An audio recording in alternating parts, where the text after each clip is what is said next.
Hi guys, so in this video, first of all, like and subscribe if you like this content. Second of all, I apologize for the delay. I've been meaning to put out a video, but I've just been traveling a lot and been really busy with work. So apologize. I'm going to try to be a little bit more consequent to making more videos more often. But in this video, what I want to go over, what I want to make this video about is what are some tips and some strategies so that you can avoid getting into a relationship with a narcissist in the first place, or spot it early on in the relationship and end it before you get too enmeshed and and trauma bonded. So first of all, one thing to mention is, when you first meet the narcissist, you could be meeting an overt or a covert narcissist, and they're going to appear very different. Like the overt narcissist, when you meet them, they could be like, particularly compelling, very charming, very good looking. Often their grooming is absolutely impeccable. They may have just perfect clothes, perfect hair. They look very gorgeous. They work out. They're just, really attractive people, usually the overts, especially the somatic, the ones that have a lot of like the sex addiction, and they're very vain. But with the covert narcissist, they could look very different than that. They could almost have this appearance of not caring about their looks that much, and just they tend to be very introverted, very shy. They can appear quite vulnerable, even fragile, like geeky, almost like you just be, the exact opposite of what you would imagine, like an overt narcissist that's like the life of the party and like the movie stars and the very overt, vain, grandiose narcissists. Coverts look very different. Coverts and sociopaths are very different on the surface. Internally, it's all the same, but on the surface, they're different. So when you see this person, what you're also going to notice is a confidence or a presentation of confidence. These are the people, if they're the overts, these are the people that are smooth talkers. They are great at engaging conversations and interesting stories. They can be, the master pickup artists at bars or whatever. With the covert, not so much. They can almost be painfully shy. Their sort of seduction can be in this very subtle, very, again, like vulnerable, very almost mysterious, because they're very quiet. They tend to not be very verbal. They can be very, subtle in their, seduction. So it can look very different, right? So they're very compelling, and if it's a covert or a sociopath or a psychopath, like a cold psychopath, they can be very interested in what you have to say. You might feel that you have met the best listener in your whole life, and you can't believe how interested they are in what you're saying, and how many questions they ask, and how really, like, they really can seem to care about what's going on with you in your internal life. But this is something to really notice, and that is with overts or coverts. Short of giving you the overt, vulnerable, victim story. So sometimes the overts will do that whole victim story of their poor childhood. Everything was so bad. I had abuse, blah, blah, blah. But a lot of times what you'll have, I would say more often than not, is that you will have you're sharing your vulnerability. You're telling them, about your life, where you grew up, your insecurities, your fears. And they are not. They may be listening so intently and so interested. And here and there, they may add a little bit of a morsel just to kind of keep you going. But you will notice that there is this lack of reciprocity in the vulnerability and the emotional intimacy that is shared in the relationship. So very much notice if somebody is like focusing intently on you and extracting information from you and listening, what they're doing is they're actually listening to take that information, to take your weaknesses, to take your vulnerabilities. They're putting it away, filing it away in a little file cabinet, right? And their plan is they are going to bring that out later when it's time to start devaluing or discarding you. They're going to use all of your weaknesses and your vulnerabilities against you to hurt you. I mean, that is their strategy. They're going to use it to manipulate. So, how are some very sort of, basic ways to avoid a narcissist, or even avoid getting into these relationships with these people that are completely motivated by control and power? They have pathological envy and jealousy. They're not interested in partnership. They compete with their partners, even if it's very subtle and under the radar and it's never overt competition. Believe me, they're competing with you, or they've already decided that they're far superior to you, so there's no point in any sort of competition, right? How to do this? Well, first of all, develop strong boundaries. That's probably the best antidote to not get into narcissistically abusive relationships, is develop this ability to say no, and to say no very strongly, and to have a very strong boundaries, and to not be, I know if you're with one of these people, you're probably an empath or you're codependent, so you're a bit of a people pleaser. What I would encourage you to do is figure out what your boundaries are and be really clear on what those are. And one sure way to figure out if you're with somebody who's an emotional manipulator or narcissist is try early on in the relationship to say no.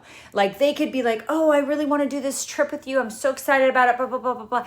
And say, just say, no, thank you. Or no, that's not going to work for me. And just watch what happens.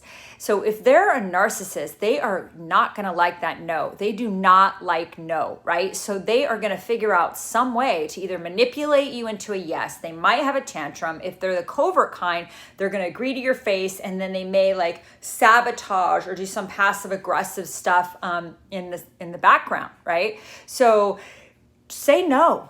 They want to go, they call you up. They're like, oh, I got these tickets to this great show tonight. Would you like to go? And if you just say, oh, thanks so much for asking, but no, thank you.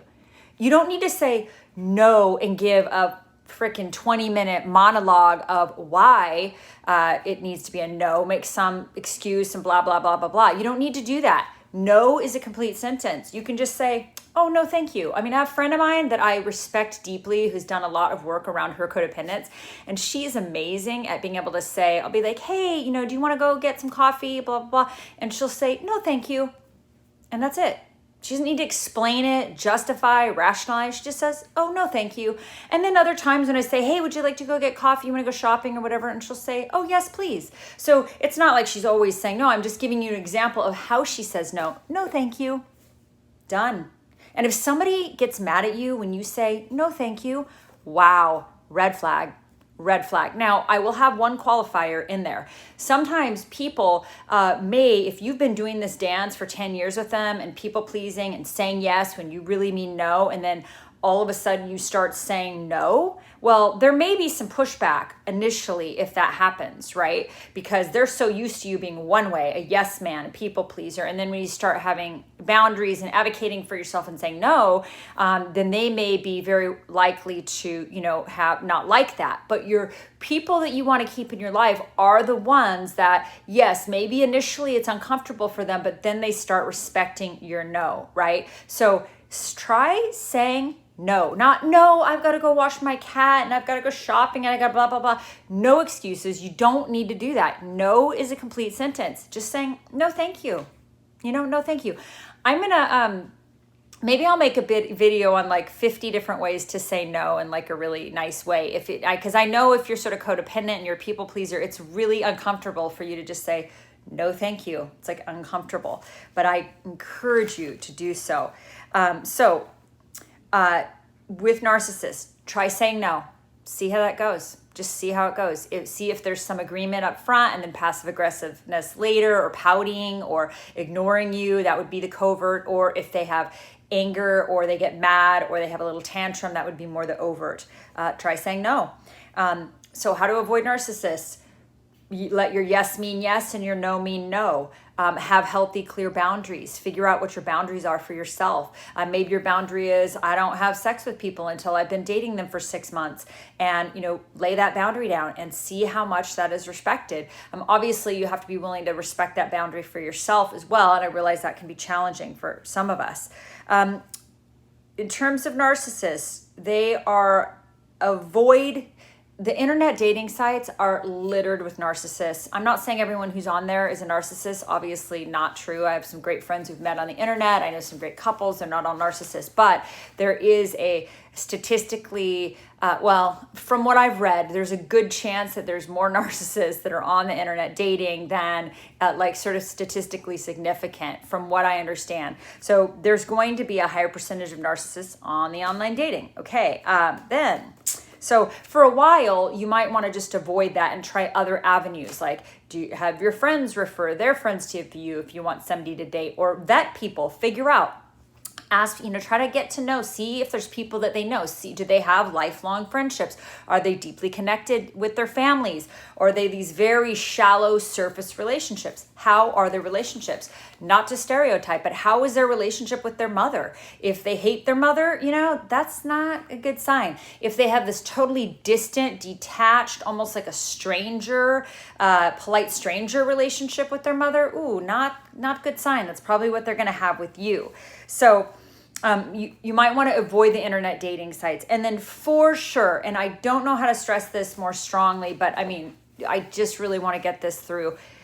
If you have had a recent trauma, avoid dating, because I mean a trauma. If you had a partner or boyfriend die or husband die, that was the case with me. If you are newly sober, if you are recently out of a relationship that was traumatic, or you were with another narcissist or a manipulator and you have not recovered and you have not healed, if you have had cancer. One of my dear friends had cancer and she was with a narcissist, and of course he left her during the cancer procedure. So any time you're vulnerable, these narcissists, they're predators. These sociopaths, psychopaths, they are predators and they prey on the vulnerable. So be very careful if you are vulnerable, if you are in a state of trauma. It's like they're going to be attracted to you like a shark, and there's blood in the water and they smell it and they're coming for you. So really, really, I encourage you so strongly. And if you have not healed from this relationship, I would wait to date. I would just give it time and really heal yourself and get to a place where you're pretty happy, being on your own and happy with your own life and your own existence before you sort of get into another relationship. So, and then another way to avoid getting into one of these is do not jump from one relationship to the next. Take some time off. Wait. Do not go from this relationship to this relationship. People need time to heal. People need time to process. People need time to come to terms for themselves. Like, what was my part? How can I heal? How can I be better? How can I, be well? So I really think it's important to take some time off between relationships. Do not go from one relationship to the next, to the next, to the next, and, overlap. Bad idea, right? You'll also see, usually when there's a split up, you'll kind of know, normal people do this too, but narcissists never have breaks. They don't take breaks. They always go pretty much from one relationship to the next, and usually there's overlap. You'll see that really common with narcissists. Pretty unusual for them to take breaks. So if you've been in a recent trauma, breakup, divorce, death of a family member, some great loss, I would be very, very careful about dating during that time because you're vulnerable. And then if you have a feeling in you where you are looking for a rescuer or a savior, somebody to rescue you from your emotional pain or your, financial, maybe mismanagement or whatever it is, anytime you're looking for that rescuer or that savior, that is where I would be very, very cautious. Nobody can rescue you but you, and that's between you and God. Like, seriously, human beings, they can't rescue each other. They just can't. And I know there's this fairy tale notion about the knight in shining armor, and he's going to come on the white horse and he's going to rescue you. I think women have a lot more of that, tend to have more of that ideology because we're sort of fed it in our culture. But I got to tell you, you got to be your own knight in shining armor. You got to rescue yourself. And a lot of this work that we do on these channels with the trauma work is you got to go in there and self-parent where your parents didn't. They did the best they could, but you were traumatized as a kid and you maybe need to go back and reparent yourself. You have got you. You're going to take care of you. You're going to love you. That little girl, I call it like the little cat. I'm going to take care of that little cat because, you know, it's my job to protect her and give her the kind of nurturing and protection that she didn't get as a child. And it's our job to do that, to self-parent. So anytime you're looking for that savior, that rescuer, and I know if you're recently out of one of these relationships, you might have that strong feeling in you that you want to be rescued or saved because you're terrified. You might just be absolutely terrified. You might be in a state of shock and terror and feeling like really scared. I mean, I had that for sure. And I remember I had this feeling of, oh my God, I want somebody to rescue me from this pain and from this terror. And I'm so afraid of this person that I used to love. And I thought this person was amazing. I had this person on a pedestal and I found out that they had a double life and they weren't the person I thought they were. And it terrified me. It scared me so much. It was like, it's actually like terrifying to me. Because the one I was with was so good at pretending to be this really nice person. Okay, so yeah. And then, yeah, so test the waters by saying no. Don't internet date or avoid it. I mean, I'm not saying don't, but like it's not the best place. I know it's hard nowadays because that's all there is, but just be really careful if you're internet dating. Be careful if you're looking for a rescuer or savior. Be careful if you're in a recent trauma or you've not healed from a breakup or a recent trauma. If you're vulnerable, be very, very careful. And then what you might see when you first meet these people is, you know, they may be charming, glib, confident. The coverts can be quite vulnerable, shy, quiet, very seductive, very smooth, very intelligent. They can look you in the eye, really give you a lot of eye contact. They can make you feel really special. There's a lot of love bombing involved where you feel like you may feel like you met your soulmate, like you've never met somebody who's just like you. And remember, a lot of times these narcissists are mirroring you. So you feel like, oh my gosh, I've never met somebody who thinks the way I do, who acts the way I do, who loves all the same things. Like if you feel that they're almost like too much like you, that's actually a red flag. And if for sure, if it feels too good to be true, oh my gosh, be very careful with that because most things that are too good to be true are too good to be true. Yeah, okay. And then, yeah, they may have a lot of strong eye contact, almost like this fascinated gaze. There's some articles in here and research about like kind of the sociopathic stare, where they're just like mesmerized by you. But if you look at it in a different context, it's almost like they're the predator, they're hungry, you're the prey, and they're going to eat you. They're going to eat your freaking soul. So I know that's kind of crazy, but anyway. Too much too soon. That's a big one to look for. If there's this intensity instead of intimacy, be careful for intensity. They could be calling you all the time. They could be texting you. They could be showing up. They could just be there for you, wanting you all the time, pursuing. A lot of people in these forums say, hey, this person wasn't even my normal type. It's just that he or she pursued so strongly and just was relentless. And with the love bombing and the flowers and the flattery and the attention and the time and the consideration, so that's just something to be really aware of is the love bombing. And you may hear things like this. This is a personal one for me. This is the happiest I've ever been. These last few weeks or months, it's the happiest I've ever been. Be careful about that. If a grown ass person is telling you that the last few weeks or months with you is the happiest they've ever been in their whole life, that's actually sort of a red flag. I would be very careful about proclamations like that are so extreme. Another personal one was, hugging me and saying, this is my favorite time of the day. And I'm pretty sure that if I spoke with the new source of supply, it's probably the same thing he was saying to her. Like, this is my favorite time of the day, when he got home and was hugging her and me. I'm guessing this is a repeat sort of story that the one I was with probably did that with everyone because that's what they do. You'll find that all the sweet nothings, all the things that you thought were very specific to you and very, you were the special one. They're like a broken record. They say those same things to everyone they're with. It's almost like they rehearsed it from watching a movie or something. So yeah, okay. And then fairy tale-like quality. Be very wary of anything that has a fairy tale-like quality, that has like a fantastical, like fantasy-based quality. And there's something I've noticed: if the narcissist is more interested in your social media presence than they are in actually getting to know you as a person, asking you questions, figuring out about you, what your likes are, what your dislikes, what you want, what, if they're really more interested in your cyber presence than they are in the real you, again, that's another huge red flag. If they like all your Facebook posts, but they don't bother to call you back, or they don't bother to communicate with you or build a relationship, or ask you, what's your favorite ice cream? What's your favorite color? What do you love to do? If they're the sociopaths, they may be really good about asking those things. So they're not all the same. Sometimes the sociopaths are great about figuring out all those little things about you because they use it to manipulate. But typically narcissists, like, they're more interested in your online dating, profile or your Facebook profile than they are in actually finding out who you are as a real human. If there's this fantasy-based component to it and you're feeling like there's a lot of fantasy going on here, like they're projecting their movie screen onto you, it's all fantasy, and you're like, wait, here I am, I'm the real person, and they're like ignoring who you are as a real person because they just want you to stick with their fantasy.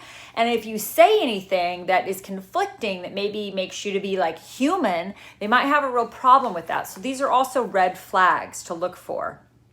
If they tell you the sex is the best they've ever had, they've never met somebody like you, they've never met somebody that they wanted to marry, they're waiting for like the unicorn. There are no unicorns. We are all just people, and like if somebody has you on a pedestal and like you're the unicorn, they've never met anyone like you, they've never felt this way before, they've never had such amazing sex, they've never felt so understood, they've never met somebody that's so amazing. Be very careful about that. They have you on a pedestal. Now I am very, very wary of anyone who puts me on a pedestal. To me, it is absolutely a huge red flag. If I don't care if it's a male or female, anyone who thinks I'm too great, because all my friends know I have so many flaws. Just like you do, we're all humans, right? So I have all these flaws and stuff. And so when somebody is like acting like I'm perfect, that is very actually kind of scary to me. I'm very, very, sort of trepidatious when somebody has me on a pedestal. That's not a good sign. If they're telling you that you're the first person they've ever wanted to marry and they're future faking, they're talking about marriage in the first 2 weeks, or they love you in the first 2 weeks and like all these future plans and what kind of wedding do you want to have? Mine was like, what kind of wedding do you want to have? And I explained, I wanted a wedding at Torrey Pines and with my friends on the beach. And it was like total future faking. Like if there's just all this future faking going on, these are just things to really pay attention to. Like, someday we're going to have like this, and this. We're going to get married and we're going to have the happily ever after, the white picket fence. Anytime they're selling you like a bill of goods, a white picket fence, the 2-car garage, the little house or whatever, just be careful, really, really careful about future faking that's early on. Too much, too soon, intensity rather than intimacy.